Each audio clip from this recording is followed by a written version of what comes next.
it's hard to try to stand on business about Jordan Davis when, they got Chris Jones on the other side of the ball. It's like, damn. Yeah. Even Jalen Carter. I mean, we're talking about a Hall of Famer, right? We're talking about a Hall of Famer. Carter's fantastic, but it's like Carter's so much better than the guys around him. Like Carter elevates their play, but they still have individual success, whereas Chris Jones is legitimately making everybody on that defense better.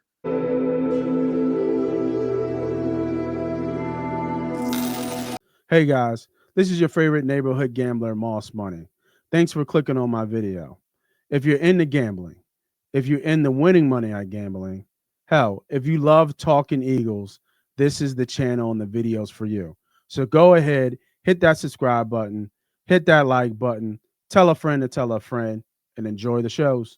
When we win, you got something special here. Everybody's damn near coming back. You're not losing a lot. And some of those guys possibly replaceable outside of Bond. I do really like Milton Williams, but I think he's replaceable. Milton Williams is towards the bottom of the chances of coming back as an Eagle. Yeah. And then it's just really Bond. Bond has played himself into a complete question mark. We'll get to that later. Talk about O-line, Becton. That's a big one. Yeah. He could leverage.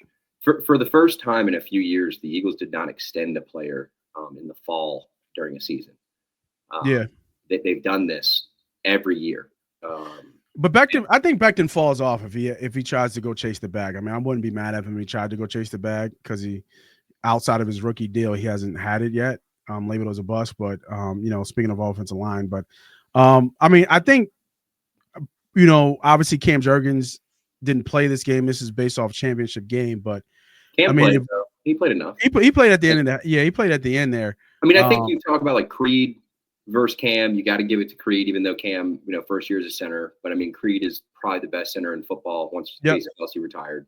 Yep, I agree. In my opinion, Lane is still the best tackle in football. Kind of like I said about the Tom Brady, Michael Jordan thing. Until somebody comes in and is better than him, I'm not ready to talk about it. Penei Sewell, you're fantastic. Tristan Wirfs, you're fantastic. But until Trent Williams and Lane Johnson hanging up, and until they take a step back like Jason Peters did at like age 39, you're in the conversation. Yeah, Trent's getting there. I think Trent's like 37. I think what's Lane, 35? 34. I think he just turned 34, so he'll be 35 next year. Yeah, and shout out to him. He actually already came out. I know there's been retirement talk about him, but he already kind of squashed that and said that he's playing next year. Yeah, he locked in. Yeah, he's locked in. What do you know? Do you know what Lane's contract is?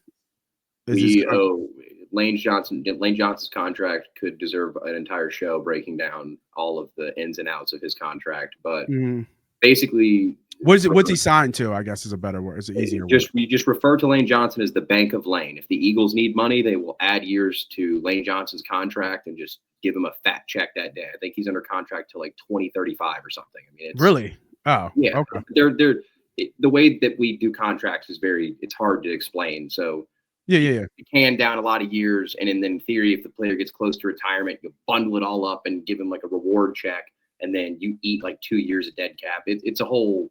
The Eagles are one of the only teams that do it the way they do in the NFL. A lot of teams think it's ridiculous, but a lot of it banks on homegrown players continuing to develop and continuing to be great.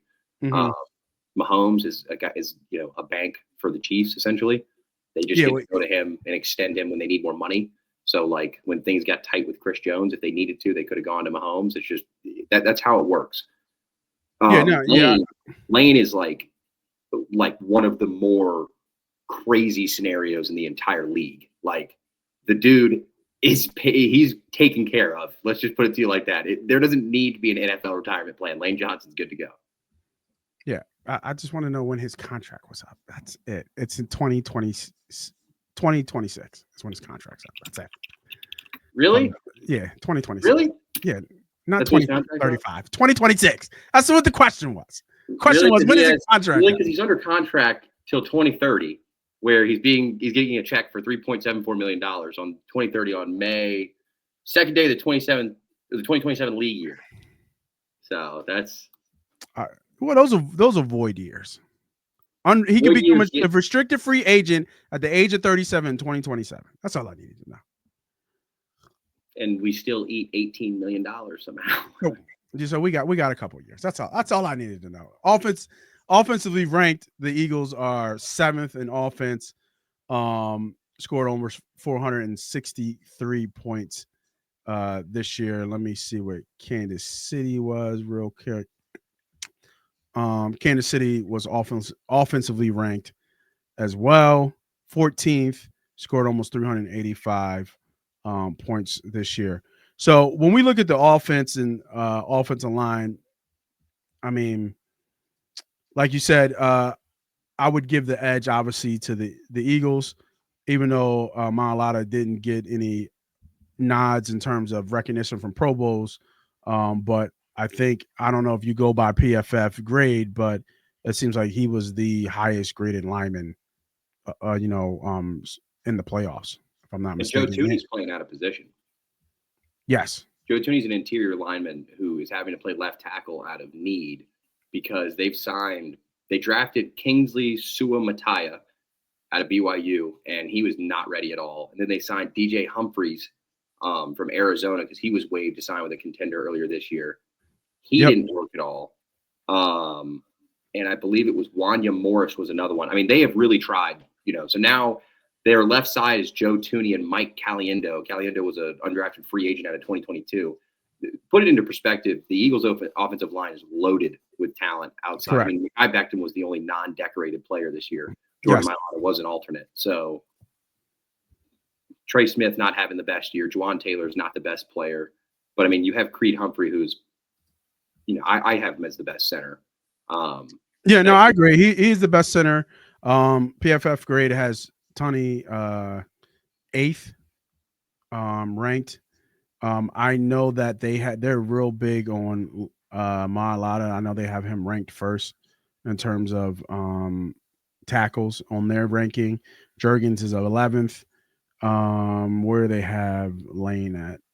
How many tackles pull 40 yards downfield for blocks, though? Like, I feel like that's probably a little bit of like the inflation is when he's just cruising down the sideline next to Saquon and just gives a dude a nice pancake to the side. Yeah, right. Yeah. So they have Lane 5th.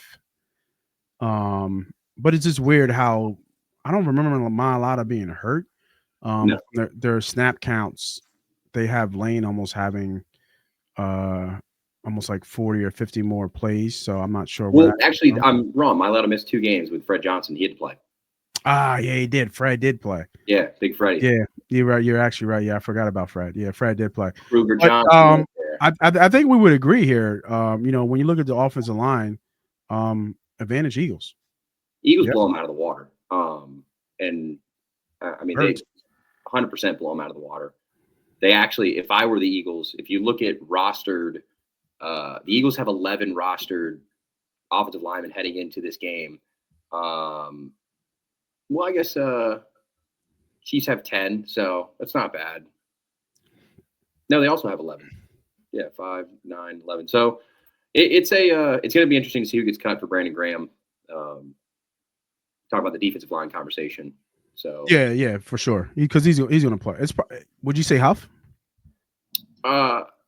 No, they'll cut. Talking about something to cut. Oh, you mean cut? Is it cut or is it just cut a guy to activate? It kind of sucks because you're going to be there up for this whole week, and then you're going to have to get sent home for BG to play. So I'm going to guess Brett Toth, journeyman offensive lineman, Jeff Stoutland kind of trainer guy because he's on the roster right now.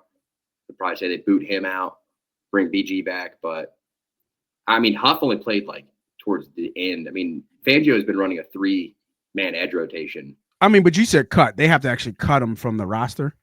They have to cut a player to add BG because he was. Yeah. Okay. Yeah. So it won't be Huff. My bad. No. Yeah. But I don't think Huff plays like. Yeah, he probably won't. I don't think Huff playing time matters on BG or not. Like, I don't think. I mean. Yeah, I think Fangio. When you look the way Fangio does, and I think you said this before, he's one of the most. What's the word I want to say? He's one of the guys that when you see coach a defense, he will pull you in a second. Oh yeah, he will shift.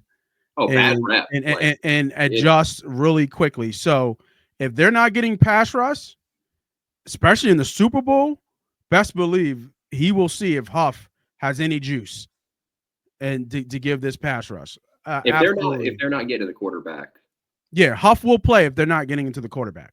Yeah, he will go through his rounds. He will go through his Nolan Smith, Josh Sweat, and Jalix Hunt would have to look real bad.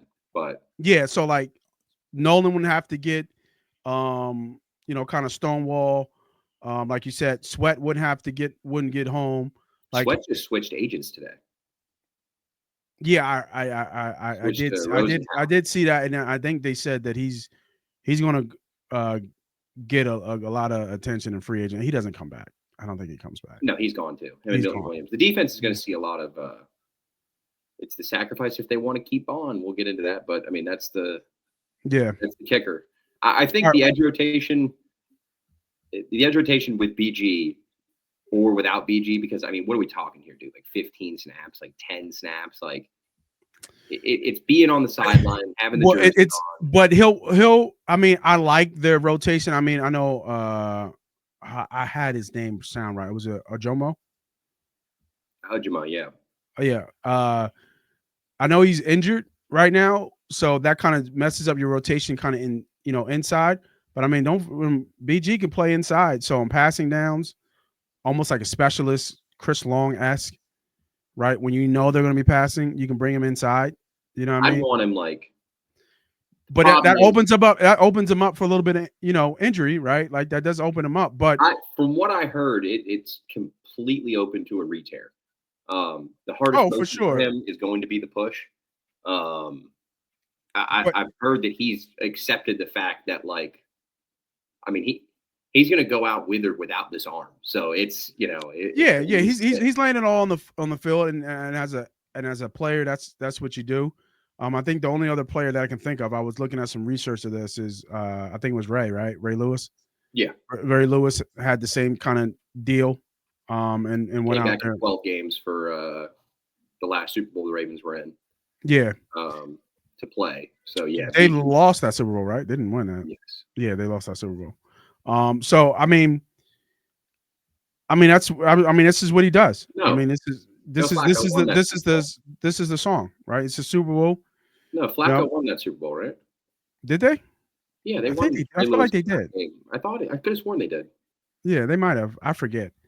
But I mean, it's going to be the same situation, and I mean, I would play him early, see what he can do. If he's going to be juiced, right? They're all going to. He's going to be talking and doing what BG does. So, we'll see. But I mean, when we look at this, we look at this offensive line. This defensive line versus the Chiefs' defensive line. We got obviously the mainstays and the big boys up front, Carter and Davis, and then you got I kind of count Milton as that third starter. I mean, I've killed them all year. It is what it is. I'm still not the biggest Nolan Smith fan, but it is essential for Nolan Smith to have a good game. Nolan Smith has to have a good game. One of the two, Smith or Sweat, has to have a good game. Somebody has to be able to pressure from the edge, kind of force a Mahomes up the middle, and let the big boys eat them up front. But when you look at the Chiefs the Chiefs defensive line, they're just as good, if not even better. Right?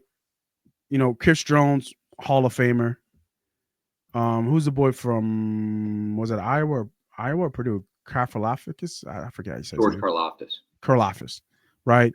Having a hell of a edge year as well. I think trying to think who else is on there. They have somebody on another edge. Charles, what's his name? Mike Dana. Mike Dana's pretty decent. Starter. Yeah, Dana. Aminahu was taking a huge step back.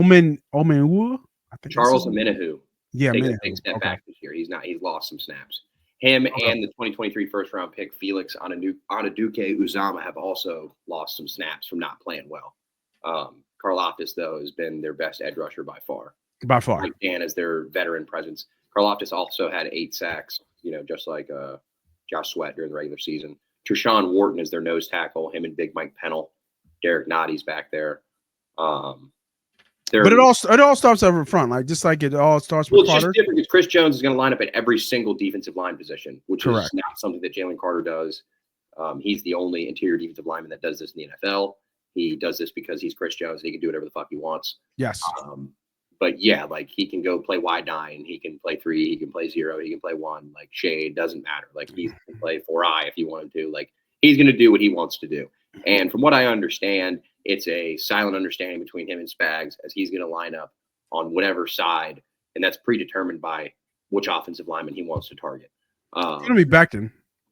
It'll be Becton. Becton, yeah. I know a lot of those smaller kind of edge rushers like to mess with Mailata a lot, just because they feel like they can get under him.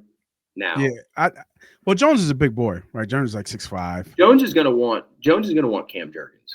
That's what Jones is gonna want, because that's gonna require the double team, which is gonna happen all day.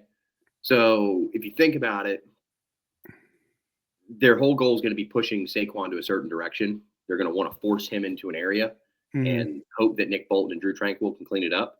But I would assume they're just going to stack Jones and just tell him, just go eat 2 people up at a time, you know. And if he's not, like, they're going to have to pick up either him or Deshaun Wharton. They're going to have to pick up one.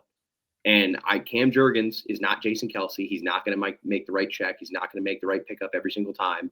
I just think there's times where Chris Johnson's going to bet on Cam Jurgens making the wrong call in the Super Bowl. Becton's just more of a man-on-man kind of, you know. Well, I think looking at Becton, his he played. I mean, he's 6'8", right? 6'8", legit 6'8", 6'7". And when you look at that, that for even a bigger defensive lineman like Chris Jones, you still can give leverage, right? Pad under pad, as they say.